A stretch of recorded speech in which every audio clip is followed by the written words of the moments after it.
Quand on arrive à Thionville, c'est pas trop compliqué de trouver la caserne militaire. Elle se trouve en plein centre-ville. Il est 7 h du matin, le jour se lève. C'est parti pour 48 heures en immersion avec des militaires pour tenter de comprendre leur quotidien à l'intérieur de la caserne et en dehors. Bonjour. À peine le drapeau français hissé, la Marseillaise chantée et déjà les premiers efforts physiques. Pour se réveiller, quoi de mieux qu'un parcours d'obstacles à la dure. Allez, c'est parti, on enchaîne. Je pars, je pose mon tibia et je repars. Ces soldats du 40e régiment de transmission sont tout jeunes. Beaucoup viennent de s'engager. Alors, une question nous brûle les lèvres. Pourquoi maintenant, à l'heure où la guerre n'a jamais semblé si proche? Se sentir utile, servir mon pays, c'est quelque chose qui me paraît important. Pour moi, ce sont des valeurs qui, malheureusement, se perdent un peu trop et valeurs auxquelles je tiens. Il me fallait quelque chose qui est avec un engagement, du sens, qui ait beaucoup de pratique, avoir toujours une activité physique, une vie qui sorte de l'ordinaire. Dès leur arrivée dans le régiment, ces jeunes apprennent à manier des armes lourdes.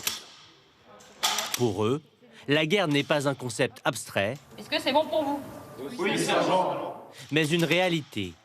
Les risques font partie du métier, comme on dit, donc même s'il y a des risques, je serai prêt à y aller. Alterner entre l'adrénaline des terrains de guerre et le quotidien à Thionville, c'est l'un des enjeux pour les 1000 soldats de la caserne. Le colonel Lara est le chef de corps, le patron du régiment. Pour lui, chaque opération est une fierté. Daman, donc ça c'est le Liban, l'Afghanistan 2015. Mais il le sait, le retour à la normale des militaires n'est jamais facile. On a vécu loin de sa famille pendant des mois, dans une situation où le danger était présent, était palpable. Et puis on revient à une vie normale et donc ces dents de scie-là, effectivement, il faut arriver à les intégrer. Pour bien gérer ces changements de rythme, il faut s'occuper. Par le sport, bien sûr, mais aussi en participant activement à la vie de la cité. Avec leur famille, les militaires du 40e régiment de transmission, ou 40e RT, comptent pour 2000 des 40 000 habitants de Thionville. C'est 5% de la population qui vit et qui consomme dans la ville. Des soldats particulièrement appréciés des restaurateurs. Regardez, il y a le fanion de 40e RT qui est juste au-dessus du bar là-haut. Et des bistrots. Le Titanic, c'est leur QG. Ouais, ils viennent quasiment tous les soirs. Quasiment tous les soirs. Oh bah ça, oui, pour mettre l'ambiance, ils mettent l'ambiance. S'ils n'étaient pas là, Ce serait mort. ah ouais, à ce point-là.